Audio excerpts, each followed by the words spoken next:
اعوذ باللہ من الشیطان الرجیم بسم اللہ الرحمن الرحیم وبہ نستعین وصلی اللہ علی سیدنا محمد وآلہ الطاہرین ولعنۃ اللہ علی اعدائہم اجمعین من الآن الی قیام یوم الدین۔ بسم اللہ الرحمن الرحیم۔ قال اللہ تبارک و تعالی فی القرآن المجید۔ اور ناظرین اکرام و سامعین اکرام کی خدمت میں عرض سلام کے ساتھ آج کا یہ درس ترجمہ و تفسیر جو کہ مسلسل آپ تمام ناظرین و سامعین کی خدمت میں پیش کیا جا رہا ہے، آج اس کا 42واں دن ہے اور ہم نے شروع سے بسم اللہ سورہ حمد سے لے کے ہم نے شروع کیا۔ سورہ بقرہ چل رہا ہے۔ سورہ بقرہ کی آیت نمبر 88 ہم نے کل پڑھی تھی اور آج آیت نمبر 88 سے آیت نمبر 93 یعنی 89 سے 189 189 سے 193 تک آج تلاوت کریں گے۔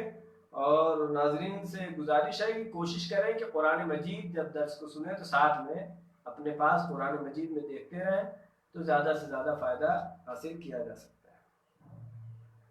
آج کی آیت یہ ہے، بسم اللہ الرحمن الرحیم۔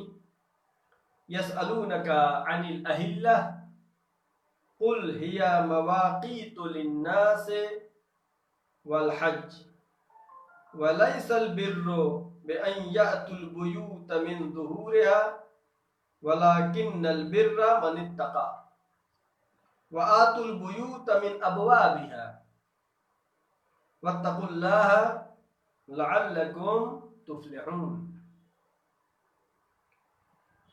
یسألونک عن الأہلہ، اے میرے رسول، یسألونک سوال کرتے ہیں آپ سے اس چیز کے بارے میں، عن الأہلہ چاند کے بارے میں۔ یہ چاند جو ایک چھوٹا ہوتا ہے بڑا ہوتا ہے، یہ کیوں گردش کر رہا ہے، کیا ہے؟ یسألونک عن الأہلہ، یہ چاند اے رسول یہ لوگ سوال کرتے ہیں عن الأہلہ چاند کے بارے میں۔ قل ہی مواقیت للناس، اے میرے رسول کہہ دیجئے جو عام انسانوں کے سمجھ تک کی بات ہے، یا مواقیت للناس لوگوں کے وقت کو سمجھنے کے لیے، یعنی چاند کو دیکھ کر کے کہ چاند کتنا چوڑا ہے، اور پھر 14 تاریخ آتی ہے اور چاند بڑا ہوتا جاتا ہے جسے 14ویں کا چاند کہتے ہیں، یعنی چاند کس لیے ہے؟ مواقیت للناس، وقت بتاتا ہے، ٹائم بتاتا ہے، ڈیٹ بتاتا ہے۔ والحج، اور حج کے مہینے کو بھی چاند کے ذریعے سے انجام دیا جاتا ہے اسی مہینے کے اعتبار سے، لہذا چاند کا بہت ہی اثر ہے۔ جیسا کہ روزہ ابھی ماہ مبارک رمضان گزرا ہے، پیغمبر نے ایک حدیث فرمائی، صم بالرؤیا وافطر بالرؤیا، چاند دیکھ کر کے روزہ رکھو اور چاند دیکھ کر کے افطار کرو، یعنی چاند جو ہے بہت اہم ہے۔ اور آج جو چاند کے مسئلے میں بحث و گفتگو اور بعض مواقع پر اختلاف تک کی بات آ جاتی ہے، اگر پیغمبر کی اس حدیث پر عمل کیا جائے تو کوئی اختلاف نہیں ہوگا۔ صم بالرؤیا وافطر بالرؤیا، دیکھو تو روزہ رکھو، چاند کو دیکھو ماہ رمضان شروع روزہ رکھو، چاند کو دیکھا ماہ رمضان ختم افطار کر لو۔ تقلیدی مسئلہ نہیں ہے یہ چاند کا، یہ مکلف کی اپنی ذمہ داری ہے۔ البتہ مہاراجہ اکرام نے بتایا ہے کہ چاند کو ثابت ہونے کے کیا طریقے ہیں، کیا ذرائع ہیں۔ آپ نے خود نہیں دیکھا لیکن تو عادل گواہی دے رہے ہیں اور آپ کو یقین ہو رہا ہے تو آپ کے لیے چاند ثابت ہے۔ آپ کو میڈیا بتا رہا ہے، میڈیا پہ آپ کو بھروسہ یقین ہے تو آپ کے لیے ثابت ہے، آپ کو یقین حاصل ہونا ہے۔ یہ چاند کا مسئلہ جو ہے خود مکلفین کی ذمہ داری ہے، اگر یقین حاصل ہوتا ہے تو پھر اس پر عمل کرنا ہے۔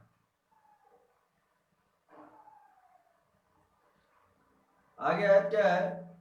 قل ہے مواقیت للناس ولیس البر بأن تأتوا البیوت من ظہورها، ولیس البر، یہ اچھی بات نہیں ہے، لیسا البر یہ نیکی نہیں ہے، اچھائی نہیں ہے۔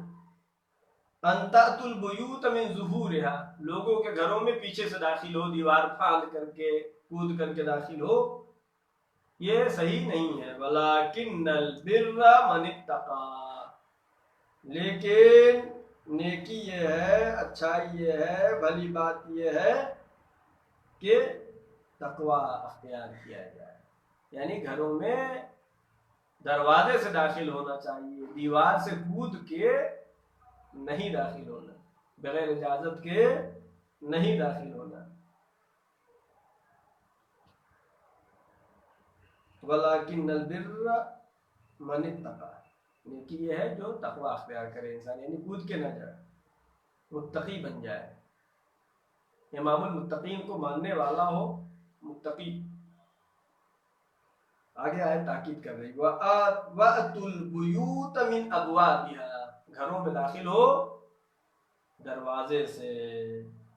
وَاتَّقُوا اللَّهَ لَعَلَّكُمْ تُفْلِحُونَ، اللہ کا تقوی اختیار کرو تاکہ تم فلاح پا جاؤ، کامیابی پا جاؤ. بار بار قرآن تقوی کی دعوت دے رہا ہے. ہدف کیا ہے؟ ہدف تقوی. لہذا وَأْتُوا الْبُيُوتَ مِنْ أَبْوَابِهَا، گھروں میں داخل ہو دروازے سے. اس مقام پر تفاسیر میں نقل ہوا ہے، جیسا کہ تفسیر بیضاوی میں ہے اور تفسیر الکشاف میں بھی ہے کہ پیغمبر اکرم حضرت محمد مصطفیٰ صلی اللہ علیہ وآلہ وسلم نے فرمایا مولا کائنات کے لیے انا دار الحکمہ وعلی بابها، میں حکمت کا گھر ہوں اور علی اس کا دروازہ ہے. لہذا اگر دین لینا ہے اگر تو دروازے سے آ کے لینا ہوگا. تو علی کیا ہے؟ اس کا دروازہ ہے. لہذا آیت بھی کیا کہہ رہی ہے؟ دروازے سے داخل ہو، کود کر کے داخل نہ ہو. یعنی خدا کہہ رہا ہے کہ دین داخل ہو دروازے سے، یعنی خدا یہ کہنا چاہ رہا ہے کہ اگر علی چونکہ کیا ہے؟ باب مدینۃ العلم ہے، باب الحکمت ہے.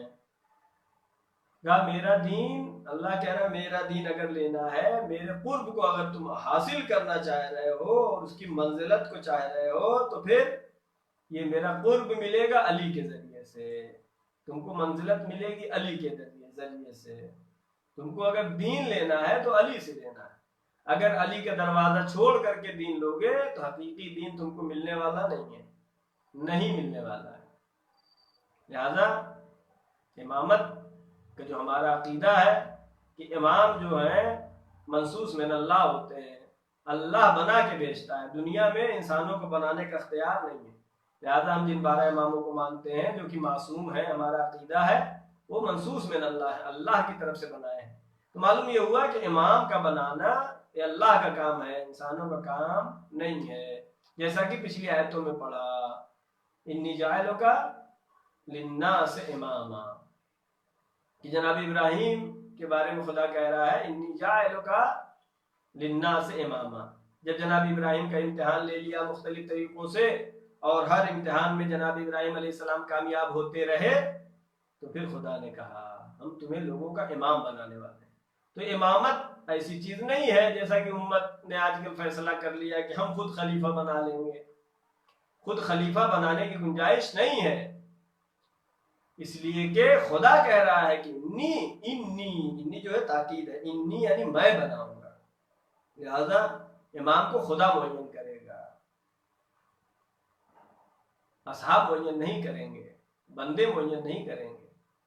انی جاعلک للناس اماما. علی کیا ہے؟ باب الحکمت ہے.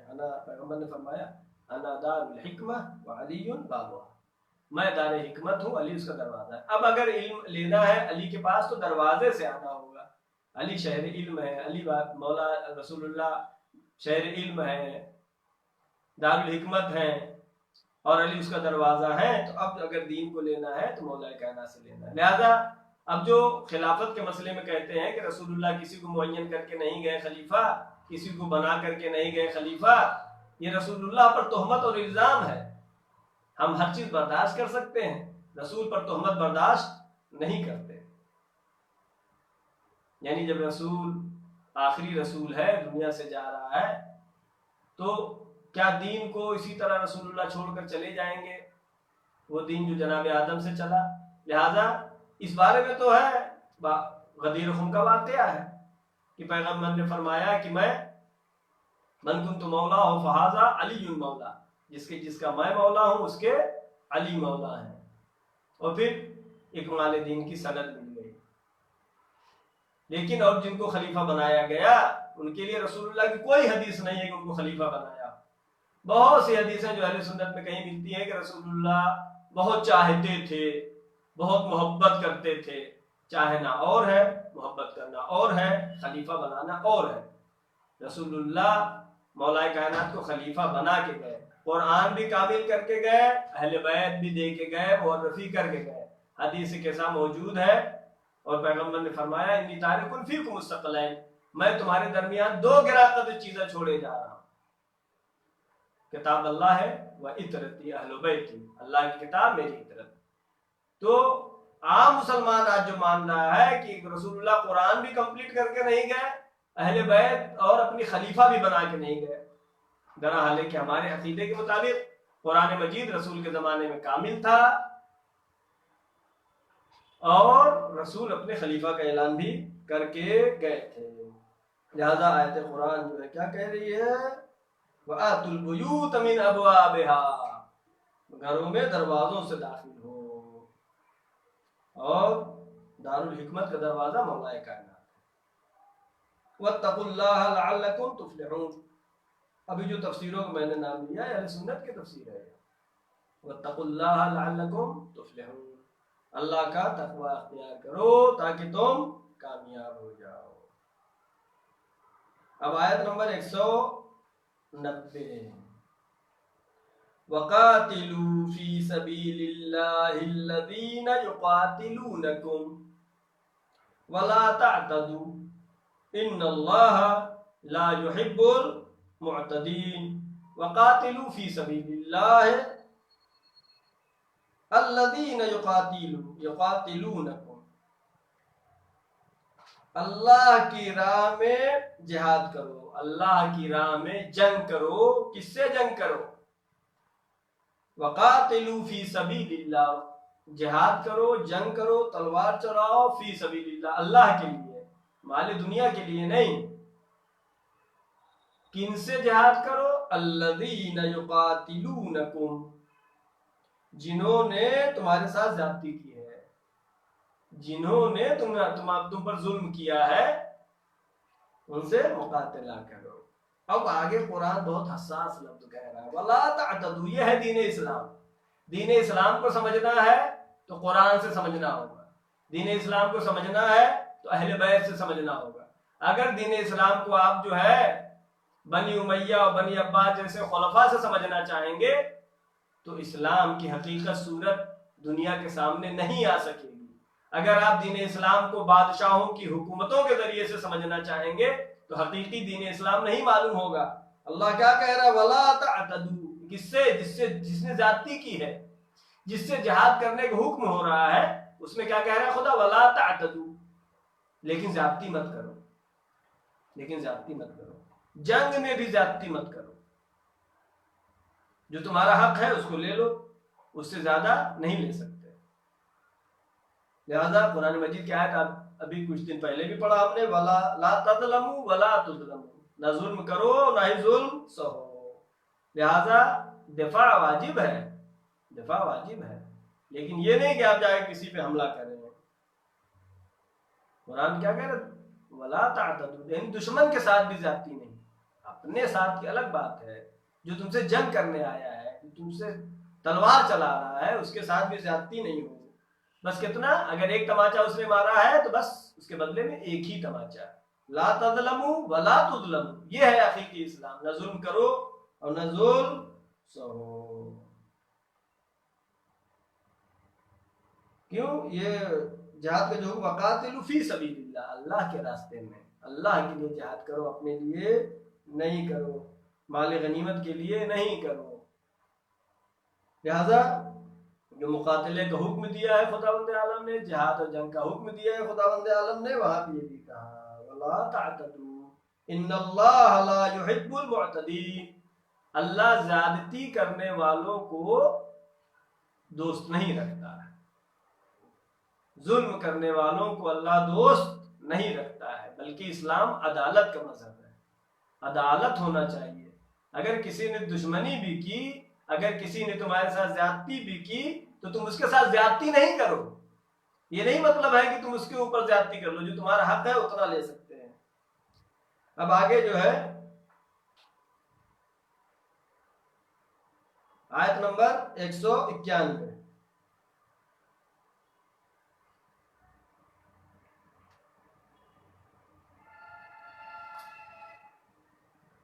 وَاقْتُلُوهُمْ حَيْثُ ثَقِفْتُمُوهُمْ وَأَخْرِجُوهُمْ مِنْ حَيْثُ أَخْرَجُوكُمْ۔ لیکن زیادتی کہیں بھی نہیں ہے، تعتدوا، زیادتی نہ کرو۔ وَاقْتُلُوهُمْ حَيْثُ ثَقِفْتُمُوهُمْ، ان مشرکین کو جو مکے میں جنہوں نے مسلمانوں پر ظلم کیا، جنہوں نے مسلمانوں کو مجبور کیا کہ مکہ چھوڑ کر کے مدینہ چلے گئے، جنہوں نے مسلمانوں پر ظلم کیا کہ وہ حبشہ چلے جانے پر مجبور ہوئے، ان کے لیے ہے وَاقْتُلُوهُمْ حَيْثُ ثَقِفْتُمُوهُمْ، ان سے مقاتلہ کرو جہاں بھی ملے، وَأَخْرِجُوهُمْ مِنْ حَيْثُ أَخْرَجُوكُمْ، جس طریقے سے انہوں نے تم کو نکالا ہے مکے سے، تم بھی ان کو اسی طرح مکے سے نکالا۔ یعنی قرآن مجید کیا کہنا چاہ رہا ہے؟ زیادتی نہ ہو، جتنا انہوں نے کیا ہے تمہارے ساتھ اتنا ہی کر سکتے، اس سے زیادہ نہیں۔ یعنی عیسائیت کا مذہب نہیں ہے کہ وہ ایک طرف تماچا مارے تو دوسرا گال پیش کر دو کہ اس پہ بھی مار لو، نہیں۔ اسلام کہتا نہ ظلم سہو اور نہ ہی ظلم کرو۔ وَالْفِتْنَةُ أَشَدُّ مِنَ الْقَتْلِ، اور فتنہ اشد ہے قتل سے، یعنی فتنے کا گناہ جو ہے قتل سے بھی بڑھ کے ہے۔ فتنہ کسے کہتے ہیں؟ لڑائی جھگڑا کروانا، فساد کرانا، ایسی باتیں کرنا کہ لوگوں میں اختلاف ہو جائے۔ قرآن کہہ رہا ہے وَالْفِتْنَةُ أَشَدُّ مِنَ الْقَتْلِ، فتنہ قتل سے بھی شدید تر ہے۔ لہذا وَلَا تُقَاتِلُوهُمْ عِنْدَ الْمَسْجِدِ الْحَرَامِ، مسجد حرام کا احترام ہے، خانہ کعبہ کا احترام۔ وَلَا تُقَاتِلُوهُمْ، ان سے جنگ مت کرو۔ کہاں پر جنگ نہ کرو؟ تو کن سے جنگ ہونے کی بات ہو رہی ہے؟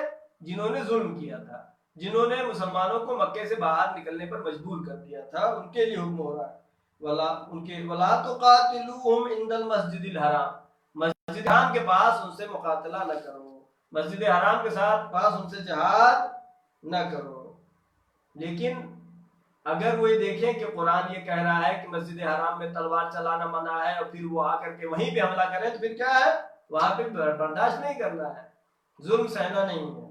حتیٰ یقاتلو، حتیٰ یقاتلوکم فیہ، لیکن یہاں تک کہ وہ اس مسجد الحرام میں تم سے مقاتلہ کرنے لگے، تم سے جہاد کرنے لگے مسجد حرام میں، اگر پھر وہاں پر ان کا مقابلہ ضروری ہے۔ فَإِنْ قَاتَلُوكُمْ فَاقْتُلُوهُمْ، اگر وہ تم سے مقاتلہ کرے، جہاد کرے، جنگ کرے، تلوار چلائے، فَاقْتُلُوهُمْ، ان کو بھی قتل کرو۔ اب یہاں پر مسجد حرام کا احترام ہے، لیکن ایک مومن، ایک انسان، ایک مسلمان کی جان کا بھی احترام ہے۔ دو محترم چیزیں آ جا رہی ہیں۔ مسجد الحرام میں جنگ نہ کرو، اگر مسجد الحرام میں وہ تم پر حملہ کر رہے ہیں تو پھر مقاتلہ کرو اپنی جان کو بچانے کے لیے۔ کذالک جزاء الکافرین، کافرین کی یہی جزا ہے۔ لہذا قرآن کیا کہہ رہا ہے کہ جن بت پرستوں نے ظلم کیا تھا رسول اللہ کو اور اصحاب رسول کو، مکے سے نکلنے پر مجبور کر دیا تھا، ان کے لیے بھی کیا حکم ہو رہا ہے؟ اتنا ہی، جتنا انہوں نے تم پر زیادتی کیا ہے اتنا ہی ان پر حملہ کرو۔ ان پہ زیادتی لفظ نہیں آئے گا یہاں پر، کیوں؟ اس لیے کہ اس کی مثال ایسے دے دوں کہ مثلا ایک انسان، ایک آدمی کسی کا قتل کر دیتا ہے تو قتل بری چیز ہے، لیکن جس نے قتل کیا، قاتل جو ہے، اس کو سزا دی جائے، کیا یہ صحیح چیز ہے۔ لہٰذا یہ زیادتی نہیں کہلائے گی، یہ عدل کہلائے گا۔ لہٰذا چونکہ مسلمان کا خون بھی محترم ہے، اس وجہ سے چاہیے کہ وہاں مسجد الحرام میں بھی اگر ہے تو جان کا بچانا واجب ہے۔ اب آیت نمبر 192، فَإِنِ انتَهَوْا فَإِنَّ اللَّهَ غَفُورٌ رَحِيمٌ۔ فَإِنِ انتَهَوْا، اگر یہ کفار مشرکین باز آ جائیں، جو ظلم کر رہے ہیں اس سے رک جائیں، تو کیا کریں؟ فَإِنَّ اللَّهَ غَفُورٌ رَحِيمٌ، اللہ غفور بھی ہے رحیم بھی۔ جب اللہ غفور و رحیم ہے پھر تم بھی ان پہ حملہ نہ کرو۔ لہذا اگر فَإِنِ انتَهُوا، اگر رک جائیں، کس چیز سے رک جائیں؟ جنگ سے رک جائیں یا اپنے کفر سے رک جائیں، جو دشمنی رکھتے ہیں اسلام اور رسول سے، اس سے رک جائیں، فَإِنَّ اللَّهَ غَفُورٌ رَحِيمٌ، اللہ جو ہے مغفرت کرنے والا، رحم کافر کے لیے کہہ رہا ہے اللہ، ان کے لیے بھی غفور و رحیم ہے۔ اگر وہ مسلمان ہو جائیں یا جنگ سے رک جائیں تو لہذا یہ اشارہ کس بات پر ہے کہ تم اس کو پھر ملامت نہ کرو، اس کو نہ کہو کہ تم تو ایسا کہے، تم ایسا تھے، نہیں، اگر وہ رک گئے تو تم بھی رک جاؤ۔ یعنی کوشش کیا کرنا ہے کہ فتنہ ختم ہو جائے، کوشش کیا کرنا ہے کہ جنگ ختم ہو جائے، کوشش یہ کرنا ہے کہ لڑائی ختم ہو جائے۔ یہ دین اسلام کی دعوت ہے، ہر ایک کے لیے ہے، مسلمانوں کو آپس میں بھی نہیں، غیر مسلموں سے بھی نہیں، کسی سے نہیں۔ لا تعتدوا، جنگ کی حالت میں اللہ کہہ رہے ہیں زیادتی نہیں ہونی چاہیے۔ اگر ایک تماچا مارا ہے تو ایک ہی تماچا ہے۔ اب آیت نمبر 193، وَقَاتِلُوهُمْ حَتَّى لَا تَكُونَ فِتْنَةٌ، وَقَاتِلُوهُمْ، ان سے جنگ جاری رکھو، حَتَّى لَا تَكُونَ فِتْنَةٌ، جہاں تک کہ فتنہ ختم ہو جائے، فساد ختم ہو جائے، وَيَكُونَ الدِّينُ لِلَّهِ، اور دین جو ہے صرف اللہ کا ہے، دین اللہ کا باقی رہنا ہے، دین اسلام ہے۔ اگر مسلمانوں کا کفار سے جنگ بھی ہو رہی ہے تو اس لیے نہیں ہو رہی ہے کہ کسی برے کام کے لیے لانا چاہ رہے ہیں۔ ایک دین جو اللہ کی طرف سے برحق اسلام آیا ہے، جو جناب آدم سے لے کے آج ہمارے زمانے تک ہے، اس دین پر لانے کے لیے، خیر پر لانے کے لیے، دین جو ہے صرف اللہ کا دین ہے۔ وہ ادیان جن میں تحریف ہو گئی ہے وہ قابل قبول نہیں ہے، کو ظلم کی سزا ملنا چاہیے۔ یہاں پر زیادتی نہ کرو، وہاں پہ بھی ہے الا علی الظالمین، تو زیادتی سے خداوند عالم نے بار بار اصرار اور تاکید، یعنی اصل مقصد کیا ہے؟ اصل جو فتنے کو ختم ہونا ہے، اس فتنے کو ختم کرنے کے لیے جنگ کرو، تاکہ یہ فتنہ جس نے تمہارے پر ظلم کیا ہے وہ باقی نہ رہے۔ لہذا گزشتہ آیتوں میں خداوند عالم نے کہا کہ معاف کرنے والوں، یہاں پہ مسلمانوں کو دعوت دے رہا ہے کہ تم بھی اگر وہ فتنے سے رک جاتے ہیں تو پھر جنگ نہیں کرو۔ اب جو آج کے ہمارے زمانے میں داعش والوں نے جو ظلم کیا ہے اسلام کے نام پر، یہ دین اسلام کے خلاف ہے۔ جب تم سے کوئی جنگ کرنے نہیں آ رہا ہے تو جنگ کیسے کرنا؟ بچوں کو، عورتوں کو، جوانوں کو بے گناہ مارا، یا افغانستان میں القاعدہ جو کر رہا ہے، یہ دین اسلام نہیں ہے۔ اگر دین اسلام کو سمجھنا ہے تو اہل بیت کے در پہ آنا پڑے گا۔ اگر دین اسلام کو سمجھنا ہے تو تفسیر قرآن وہ سمجھنی ہوگی جو اہل بیت نے بتائی ہے۔ اگر دین اسلام پر صحیح طریقے سے چلنا ہے تو جو آیت نے کہا فَادْخُلُوا الْبَابَ، دروازے سے داخل ہو، وَأْتُوا الْبُيُوتَ مِنْ أَبْوَابِهَا، گھروں میں دروازے سے داخل ہو۔ دروازہ علم کیا ہے؟ مولا کائنات ہے۔ دروازہ حکمت کیا ہے؟ مولا کائنات ہے۔ اب اگر دوسرے دروازے سے دین اسلام کو لینا چاہیں گے تو وہی وہ حال ہوگا جو آج اسلام اور مسلمانوں پر ہے۔ کچھ لوگ اصلاً اگر حقیقی دین اسلام دنیا کے سامنے پیش کر دیا گیا ہوتا تو آج پوری دنیا مسلمان ہوتی، کوئی جھگڑا نہیں ہوتا، کوئی اختلاف نہیں ہوتا۔ ہماری دعا ہے پروردگارہ محمد و آل محمد کے صدقے میں، چہارہ معصومین علیہ السلام کے صدقے میں ہماری اس مختصر سی عبادت کو قبول فرما۔ پروردگارہ محمد و آل محمد کے صدقے میں جو بھی مریض ہے ہم کو شفائے کامل و عاجل عطا فرما۔ پروردگارہ یہ جو آیتیں ہم چند آیات تدبر اور ترجمان اور مختصر تفسیر کے ساتھ پڑھ رہے ہیں، پروردگارہ اس کا جو عظیم ثواب ہم کو حاصل ہو رہا ہے، چہارہ معصومین علیہ السلام کے صدقے میں جو ثواب حاصل ہو، تمام ناظرین و مومنین، مرحومین مومنین و مومنات کو اِسارہ ثواب فرما۔ معبود جو بھی پریشان حال ہے، پروردگارہ اس کرونا بیماری کو جلد از جلد ختم فرما، پرچم اسلام کو سربلند فرما، پرچم کفر و نفاق کو سرنگو فرما۔ معبود ہمارے امام زمانہ کے ظہور میں تعجیل فرما اور ہم سب کو ان کے یاور و انصار میں شمار فرما۔ وآخر دعوانا ان الحمد للہ رب العالمین، والسلام علیکم ورحمۃ اللہ وبرکاتہ۔